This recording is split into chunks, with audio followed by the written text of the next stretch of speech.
a indústria de mercenários colombianos que pode estar por trás do assassinato do presidente do Haiti.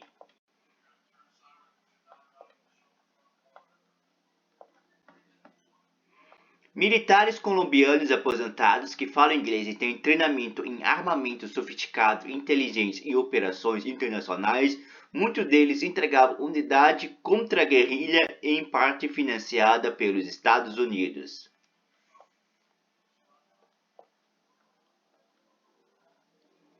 A polícia haitiana mostrou para a imprensa os homens que foram presos pela suspeita do assassinato do presidente Jovenel Moïse.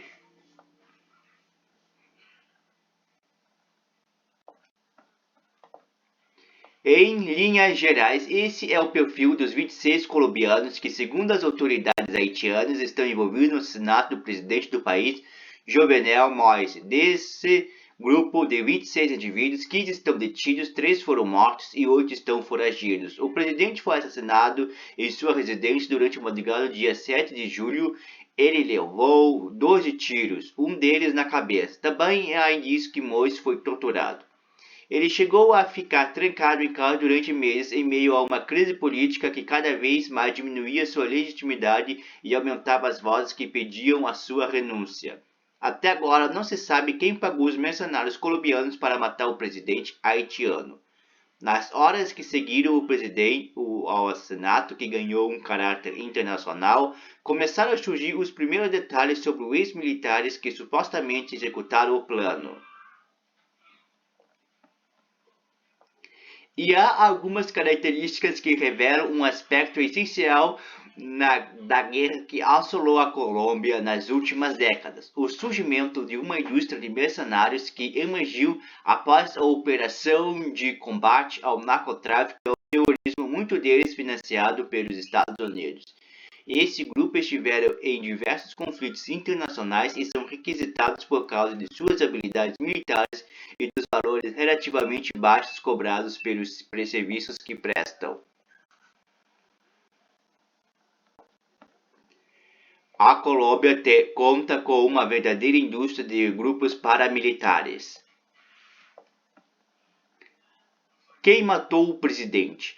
Na manhã de sexta-feira, 9 de 7, a imprensa colombiana divulgou aos poucos os nomes, as trajetórias e as fotos dos militares voluntários que parecem estar envolvidos no assassinato. Em sua maioria, eles têm cerca de 40 anos, eram soldados e, como não foram promovidos na carreira militar, se aposentaram ainda jovens, há cerca de 2 ou 3 anos. A esposa de Eladio Uribe, que aparentemente está detida no Haiti, disse à W Rádio que o ex-militar foi um soldado profissional durante 20 anos e recebeu várias honrarias antes de se reformar em 2019. Segundo o relato, Uribe foi investigado por um esquema conhecido como falso positivo, em que as mortes de civis durante combate armado eram contabilizadas como óbitos de guerrilheiros, mas o militar acabou absorvido. E ele estava na República Dominicana, contratado por uma suposta empresa de segurança que pagava $3.000, R$ 15.000 por mês, de acordo com o depoimento de sua esposa. Não lhes foi dito exatamente para onde seria levado. Era uma oportunidade de trabalhar com uma agência para cuidar de famílias de sheiks, disse.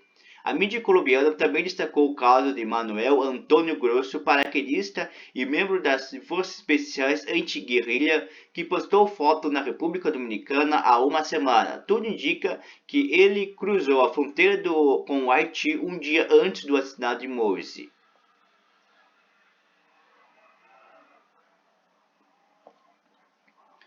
Produto tipo exportação. Não é a primeira vez que mercenários colombianos chegam ao noticiário mundial após operações militares que cruzam fronteiras.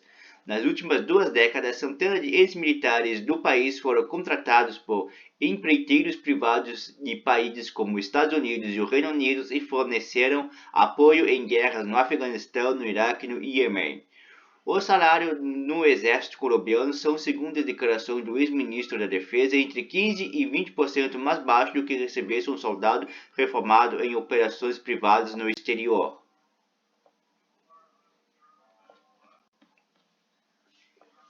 Especialistas de segurança explicam que a indústria de mercenário passou por uma mudança importante após o ataque às Torres Gêmeas de Nova York em 2001. O início da chamada Guerra ao Terror, inclusive, foi parcialmente financiado por empreiteiros privados.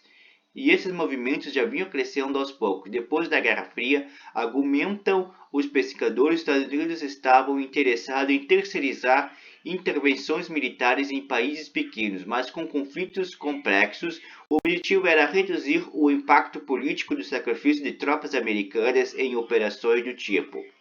As guerras do Iraque e do Afeganistão permitiram que a indústria militar privada amadurecesse com redes mercenárias estabelecidas e o desenvolvimento de um padrão de melhores práticas, escreveu Sean Facton, especialista em segurança americana.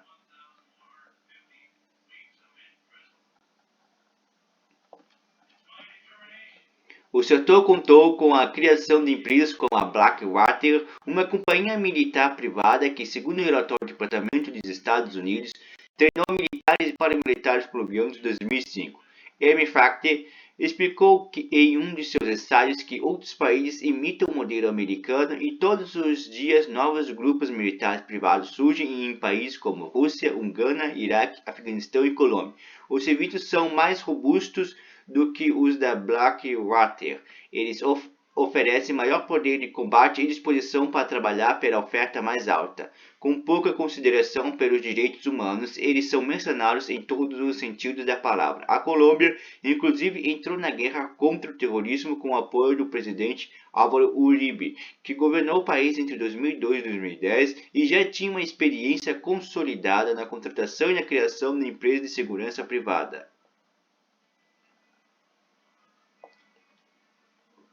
Nos anos de 1990, o país afrouxou as leis para a criação desse tipo de empresa militarizada, com o objetivo de fortalecer os grupos que enfrentavam a guerrilha no campo. O dilema do país é optar por ter ou não ter cooperativa de segurança rural, disse o então ministro da Defesa, Fernando Botera Zea. A verdadeira escolha é entre permitir cooperativa supervisionada pelo Estado ou ter desenvolvimento descontrolado de grupos de autodefesa e paramilitares criados fora da lei. O resultado foi, no entanto, uma consideração dos exércitos paramilitares polar. Em paralelo, a Colômbia já era o principal aliado dos americanos na luta contra o narcotráfico. O famoso Plano Colômbia, um grupo multimilionário de combate ao tráfico de drogas, tornou o país mais destinatário de assistência militar dos Estados Unidos na América Latina e isso também ajudou a desencadear a criação de empresas de segurança privada no país. De acordo com o relatório de 2011 do Comitê de Segurança Interna do Senado dos Estados Unidos, entre 2005 e 2009, o governo gastou 3,1 bilhões de reais ou 15,5 bilhões de reais em contratos privados para a política contra o narcotráfico na América Latina. Esse valor representa um aumento de 32% dos investimentos na área dentro desses 4 anos. A maioria das empresas contratadas nesse serviço de guerra estava justamente na Colômbia. Pessoal.